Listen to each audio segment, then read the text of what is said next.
ఈరోజు మనం కర్తవ్యం, సందేహం గురించి ఒక ముఖ్యమైన విషయం తెలుసుకుందాం. అన్ని దారులు మూసుకుపోయినట్టు ఏది ఎంచుకోవాలో తెలియనప్పుడు ఏం చెయ్యాలి? ఈ సమస్యకు సమాధానం మనకు మహాభారతంలోని ఒక కథలో దొరుకుతుంది. ఆ వీరుడే అర్జునుడు.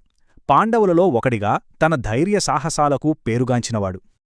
అసమానమైన విలుకాడు, ధైర్యంలో అతనికి అతనే సాటి, ఒక గొప్ప యోధుడు. అలాంటి అర్జునుడు తన జీవితంలోనే అతిపెద్ద యుద్ధానికి సిద్ధమయ్యాడు. అదే కురుక్షేత్ర సంగ్రామం.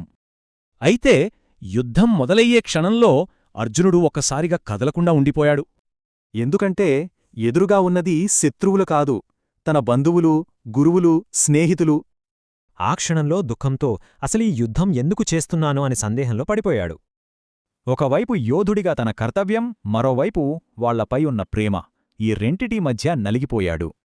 అంటే ఎంతటి వీరుడైనా సరే కొన్నిసార్లు భయం, గందరగోళానికి లోనవుతారని తెలుస్తుంది.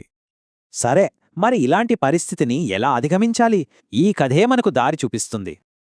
ఇలాంటి సమయంలో ధైర్యం తెచ్చుకోవడానికి ఇదొక 3 దశల మార్గం.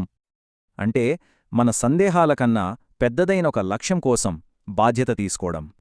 ఈ పాఠం కేవలం యుద్ధభూమిలోని సైనికులకే కాదు, మనందరి జీవితాలకు కూడా సంబంధించింది. నిజానికి మన జీవితంలో ఎదురయ్యే సవాళ్లే మన యుద్ధభూములు. ఇలాంటి పరిస్థితులలో సరైన నిర్ణయం తీసుకోవడానికి ధైర్యం, స్పష్టత చాలా ముఖ్యం. మన బాధ్యతలేమిటో గుర్తించి వాటిని స్వీకరిస్తే గందరగోళంలో కూడా ముందుకు సాగగలం. అందుకే ఈ కథ మనందర్నీ ఆలోచింపజేసే ప్రశ్న ఒక్కటే: మన ఉన్నత లక్ష్యమేమిటి?